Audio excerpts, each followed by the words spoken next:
सभी दोस्तों को मेरा Ram Ram. All in ages YouTube channel की इस नई वीडियो में मैं आपका स्वागत करता हूं। दोस्तों, हमने भविष्य मालिका के बारे में जान लिया और काफ़ी कुछ हम वर्तमान में देख रहे हैं कि भविष्य मालिका क्या चीज़ है और उसकी जो भविष्यवाणियाँ हैं वह वर्तमान में घटित भी हो रही है। अब दोस्तों बात आती है कि अब इस महाविनाश से कैसे बचा जाए, क्योंकि यह एक महत्वपूर्ण विषय है और इसके बारे में न जानना हमारे लिए घातक हो सकता है। तो आज हम बात करने वाले हैं कि हमें इस कलयुग के महाविनाश से कैसे बचना चाहिए और इसके क्या क्या उपाय हैं। कलयुग से बचने के उपाय से पहले एक बार हम कलयुग पर नज़र डाल लेते हैं दोस्तों कि आखिर कलयुग क्या चीज़ है। कलयुग में कोई भी सत्य और ईमानदारी पर भरोसा नहीं करेगा। सभी लोग बुरे कर्मों में लगे रहेंगे और वासना को ही अपना बड़ा धर्म मान लेंगे। व्यभिचार और भ्रष्टाचार चरम पर होगा।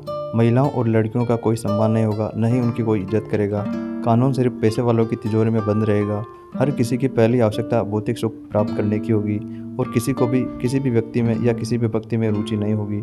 बच्चे अपने माता पिता को बहिष्कृत कर देंगे और उन्हें अकेला छोड़ देंगे, अर्थात उन्हें अपने घर से बाहर निकाल देंगे। पति पत्नी विवाह जैसे पवित्र संस्कार को कोई महत्व नहीं देंगे। लोग अपने माता पिता और गुरुओं का अनादर करेंगे, उनका अपमान करेंगे। धर्म कर्म में विश्वास करने वालों की संख्या बहुत ही कम रह जाएगी और हर एक दूसरा पापी बन जाएगा। दोस्तों, कलयुग की इस आम जानकारी के बाद अब हम बात कर लेते हैं कि कलयुग के महाविनाश से हमें कैसे बचना है। इस वीडियो में आपको कई सारे उपाय बताने वाला हूं और सभी उपाय एकदम लाभकारी हैं। कई सारे ऐसे उपाय बताने वाला हूं जिन्हें जानकर आप बिल्कुल हैरान रह जाएंगे, क्योंकि वह आपके लिए एकदम सही होंगे। क्योंकि बहुत सारे व्यक्ति हैं जो बहुत सारे उपायों को नहीं कर पाएंगे, उनके लिए भी मैं अलग अलग उपाय लेकर आया हूँ। और दोस्तों, साथ ही अंत में मैं आपको ये भी बताऊँगा कि आपको इन उपायों को कैसे और कब अपने जीवन में अपनाना है, ताकि आप ज़्यादा से ज़्यादा लाभ उठा सकें। तो दोस्तों, वीडियो को पूरा देखना है, वीडियो को बिल्कुल भी स्किप नहीं करना है, ताकि आपको और कोई अगली वीडियो देखने की ज़रूरत ना पड़े। क्योंकि दोस्तों, कलयुग का समय अब बहुत ही कम रह गया है और हमें सतयुग में प्रवेश भी करना है। तो दोस्तों, एक बात का आप अवश्य ध्यान रखें कि आपको सबसे पहले तो मोह माया छल ईर्ष्या की भावना को त्याग कर भगवान के नाम का स्मरण करना है। इसके बाद अब कई सारे उपाय जानते हैं, चलिए जानते हैं।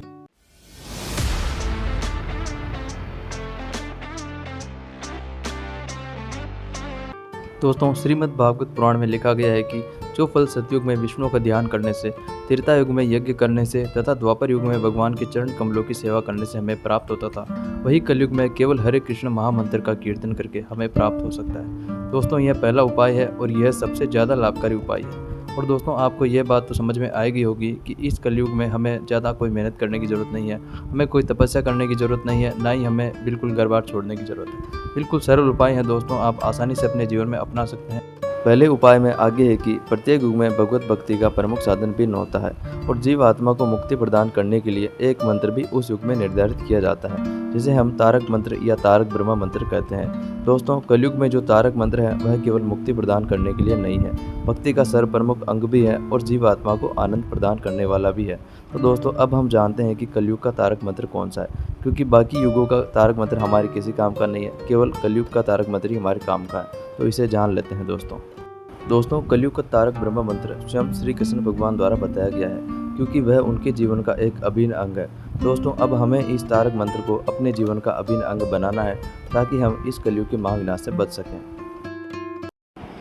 हरे कृष्ण कृष्ण कृष्ण हरे हरे, हरे राम राम राम हरे हरे। आगे दोस्तों इसकी महिमा जानते हैं। श्री चैतन्य महाप्रभु कहते हैं कि हरे कृष्ण महामंत्र भगवान श्री कृष्ण ही है, इसलिए इसका जप करने मात्र से हम स्वयं भगवान श्री कृष्ण के साक्षात्कार कर सकते हैं और जो इस मंत्र का जप करता है उसकी मुक्ति निश्चित है। दोस्तों, अलग अलग ग्रंथों में इसकी महिमा अलग अलग है, तो आज हम वह सब जान लेते हैं। उसके बाद कई सारे उपाय जानेंगे। कलिसंधरण उपनिषद श्लोक 1 में द्वापर के अंत में नारद मुनि जी ब्रह्मा जी के पास जाकर पूछते हैं कि हे भगवान, इस पृथ्वी का भ्रमण करते हुए मैं इस कलयुग के बुरे प्रभाव से कैसे बच सकता हूँ। ब्रह्मा जी ने इसका उत्तर देते हुए कहा कि हे साधु, आपने बिल्कुल उत्तम प्रश्न किया है। समस्त वेदों का रहस्य सुनो, जिससे इस भौतिक संसार को पार किया जा सकता है।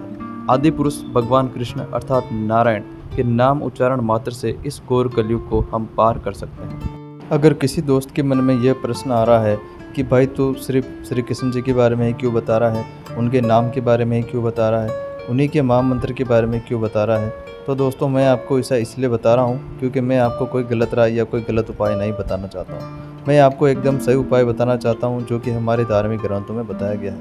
इसीलिए मैं आपको वही उपाय बताऊंगा जो कि मेरे लिए या आपके लिए सही होंगे। इसके अलावा अभी आगे बहुत सारी जानकारी है, आप बस थोड़ा सब्र कीजिए। दोस्तों, श्रीमद् भागवत में भी यह पूछा गया है कि क्या हरे कृष्ण महामंत्र केवल भक्तों को ही जपना चाहिए या फिर अन्य लोगों को भी जपना चाहिए। इसका उत्तर उसमें बताया गया है कि हरे कृष्ण महामंत्र कोई सांप्रदायिक मंत्र नहीं है, अपितु यह तो सार्वभौमिक मंत्र है। यह मंत्र कलयुग में सभी के लिए है। सभी का अर्थ है भौतिकवादी, योगी, ज्ञानी और अपना कल्याण चाहने वाले सभी मनुष्यों के लिए। दोस्तों, इसके अतिरिक्त और कोई भी उपाय सर्व वेदों में दृश्य नहीं है। यह 16 नाम अर्थात जो महामंत्र मैंने आपको बताया था, यही कलयुग के जीव आत्माओं को पापों से मुक्ति दे सकता है। जैसे सूर्य उदय होने पर बादल बिखर जाते हैं, उसी तरह कलयुग के काले बादल नष्ट हो जाते हैं और परम ब्रह्मा श्री कृष्ण जी प्रकाशमान होते हैं। दोस्तों, इसी मंत्र के बारे में श्री चैतन्य चरितामृत में वर्णन आता है कि कलयुग में हरे कृष्ण महामंत्र के कीर्तन और रटन के बिना और कोई भी धर्म नहीं है। हरे कृष्ण महामंत्र ही सभी मंत्रों का सार है, यही प्रत्येक शास्त्र का निष्कर्ष है। दोस्तों, इसके अलावा बृहदेव पुराण में भी कहा गया है कि इस कलयुग में आध्यात्मिक उन्नति के लिए हरि नाम और केवल हरि नाम के अतिरिक्त और कोई अन्य विकल्प नहीं है और कोई अन्य विकल्प नहीं है और कोई अन्य विकल्प नहीं है। दोस्तों, अब श्री कृष्ण जी के नाम की महिमा को थोड़ा और अच्छे से जानिए। एक रविवारीय प्रतिभोज में दिए हुए अपने प्रवचन में श्री प्रभुपाद ने कहा कि यदि आप हरे कृष्ण का जप करते हैं तो आपका क्या नुकसान है, लेकिन लाभ बहुत बड़ा है। आप जप कर सकते हैं, सरलतापूर्वक सड़क पर टहलते हुए आप जप कर सकते हैं, काम करते हुए आप जप कर सकते हैं, कार्यालय के समय भी आप जप कर सकते हैं। कोई लाइसेंस, कोई खर्च, कोई नुकसान नहीं है, लेकिन लाभ बहुत बड़ा है। यह हमारी विनती है आपसे। दोस्तों, इन सभी बातों को थोड़ा ध्यान से समझिए आप। इसके बाद श्रील प्रभुपाद जी कहते हैं कि इसीलिए जप कीजिए और ध्वनि तरंगों के द्वारा यह बलपूर्वक आपके मन में प्रवेश करेगा। अगर आप कृष्ण को नहीं भी चाहते हैं तब भी कृष्ण आपके मन के भीतर प्रवेश करेंगे। बलपूर्वक हंसते हुए वह कहते हैं कि यह सबसे सरलतम विधि है, आपको प्रयास करने की कोई आवश्यकता नहीं है। कृष्ण आ रहे हैं। हंसते हुए प्रभुपाद जी हंसते हैं। यह बहुत सुंदर विधि है, इसलिए इस काल के लिए यह बिल्कुल सही है, बिल्कुल सत्य है और बिल्कुल परम ज्ञान के बराबर है। दोस्तों, इतना ही नहीं, एक बार तो ब्रह्मा जी से यह प्रश्न पूछ लिया गया कि कलयुग के महाविनाश से बचने का सबसे सरल एवं सर्वोत्तम उपाय क्या है। तब ब्रह्मा जी ने कलिसंधरण उपनिषद में बताया कि कलयुग के महाविनाश से बचने का सबसे श्रेष्ठ उपाय है हरे कृष्ण महामंत्र का जप या उच्च स्वर में कीर्तन करना। इसके अलावा दोस्तों, श्रीमद् भागवत में भी हरे कृष्ण महामंत्र के जप अथवा कीर्तन को ही कलयुग के पीड़ित मनुष्य के लिए पीड़ा निवारण का उपाय बताया गया है। दोस्तों, यह उपाय एकदम सरल और एकदम सहज उपाय है। आपको यह अपने जीवन में अवश्य अपनाना चाहिए, क्योंकि आपने जान लिया है कि प्रभु श्री कृष्ण जी की महिमा क्या है, उनके महामंत्र की महिमा क्या है। अब जान लेते हैं कि आपको इस उपाय को कब करना चाहिए और किस तरीके से करना चाहिए, ताकि आप इस उपाय का ज़्यादा से ज़्यादा लाभ ले सकें। दोस्तों, सबसे पहले हम बात करने वाले हैं ब्रह्म मुहूर्त के बारे में, जिस समय कि आपको इस उपाय का सबसे ज़्यादा लाभ मिलने वाला है और प्रभु की इस महिमा को आप ज़्यादा से ज़्यादा अपने मन में उतार पाएंगे। दोस्तों, सबसे पहले जान लीजिए कि ब्रह्म मुहूर्त का समय क्या है। ब्रह्म मुहूर्त सूर्योदय से 96 मिनट पहले शुरू होता है और 48 मिनट तक चलता है। ब्रह्म मुहूर्त में कई सारी दैविक शक्तियाँ जागृत हो जाती है, जिससे कि इस समय ध्यान करने से, जप करने से या फिर किसी मंत्र का उच्चारण करने से जितना लाभ आपके जीवन को मिलता है, आपको मिलता है, उतना लाभ आपको और किसी भी समय जप या ध्यान करने से नहीं मिल सकता है। इसीलिए कई सारे ऋषि मुनि और साधु संत भी इसी समय ध्यान और जप करते हैं दोस्तों, क्योंकि उन्हें पता है कि इसी समय भगवान हमें सबसे ज़्यादा सुन पाते हैं और हमें सबसे ज़्यादा महसूस हो सकते हैं। जिन दोस्तों के लिए ब्रह्म मुहूर्त में उठ पाना संभव नहीं है या फिर थोड़ा मुश्किल है, उन दोस्तों को चिंता करने की ज़रूरत नहीं है। आपके लिए एक और उत्तम समय है, जिसमें कि आप प्रभु का स्मरण करके उनकी महिमा का अच्छे से लाभ ले सकते हैं। उसका नाम है त्रिकाल संध्या या त्रिसंध्या काल। इस समय आप अगर यह काम करते हैं, अर्थात प्रभु का जप या फिर उनका ध्यान करते हैं या फिर उनकी महिमा को आप अपने मन में उतारना चाहते हैं, तो आपके लिए यह भी उत्तम समय है। अब जानते हैं त्रिकाल संध्या या त्रिसंध्या काल का समय। प्रातःकाल सूर्योदय के 10 मिनट पहले से 10 मिनट बाद का समय तथा दोपहर के 12 बजे से 10 मिनट पहले से 10 मिनट बाद का समय तथा शाम को सूर्यास्त के 10 मिनट पहले से 10 मिनट बाद का समय, जिसे हम संधि काल का समय कहते हैं। इस समय ईड़ा और पिंगला नाड़ी के बीच में सुषुम्ना नाड़ी, जो कि आध्यात्म की नाड़ी कहलाती है, उसका मुख संधि काल में उदरगामी होने से इस समय प्राणायाम जप ध्यान करने से सहज में ज़्यादा लाभ प्राप्त होता है। इसे ही हम त्रिकाल संध्या कहते हैं। इसके साथ ही दोस्तों, सुबह, दोपहर एवं साय, इन तीनों समय हमें संध्या करनी चाहिए। अब जानते हैं कि इससे हमें लाभ क्या होने वाला है। त्रिकाल संध्या करने वालों को अमिट पुण्य पुत्र प्राप्त होता है। त्रिकाल संध्या में प्राणायाम, जप, ध्यान का समावेश होता है। इस समय महापुरुषों के सत्संग की कैसेट भी सुन सकते हैं। आध्यात्म की उन्नति के लिए त्रिकाल संध्या का नियम बहुत ही उपयोगी है। त्रिकाल संध्या करने वाले को कभी भी रोजी रोटी की चिंता नहीं करनी पड़ती है। त्रिकाल संध्या करने से असाध्य रोग भी मिट जाते हैं। ओज, तेज, बुद्धि एवं जीवन शक्ति का विकास होता है। हमारे ऋषि मुनि, प्रभु श्री राम जी, प्रभु श्री कृष्ण जी आदि भी त्रिकाल संध्या किया करते थे। इसलिए हमें भी त्रिकाल संध्या का नियम अवश्य लेना चाहिए दोस्तों। अब जो मेरे दोस्त श्री कृष्ण भगवान के अलावा किसी अन्य भगवान की पूजा कर रहे हैं या फिर उनका ध्यान करते हैं, तो मैं उनसे कहना चाहता हूं कि आप वो करते रहें। बस आप श्री कृष्ण भगवान के महामंत्र को अपने ध्यान में रखें और उसका उच्चारण भी करते रहें। आपको चिंता करने की कोई ज़रूरत नहीं है। इसके बाद हम बात करते हैं अन्य उपायों की, जिसमें सबसे पहले आता है दान। दान के बारे में श्री कृष्ण भगवान ने क्या कहा है, अब आप यह जान लीजिए। प्रभु के अनुसार जो व्यक्ति कलयुग में भी दान करता है उसका जीवन आसान हो जाता है। दान का अर्थ है ज़रूरतमंदों को मुफ्त में वह चीज़ें प्रदान करना जो उन्हें नहीं मिल पाती है। हालांकि दान करने से पहले या दान करने के बाद एक बात का ध्यान रखें कि अपने द्वारा किए गए दान के बारे में किसी को भी बताना नहीं चाहिए, क्योंकि दान वह होता है जिसे गुप्त रखा जाए।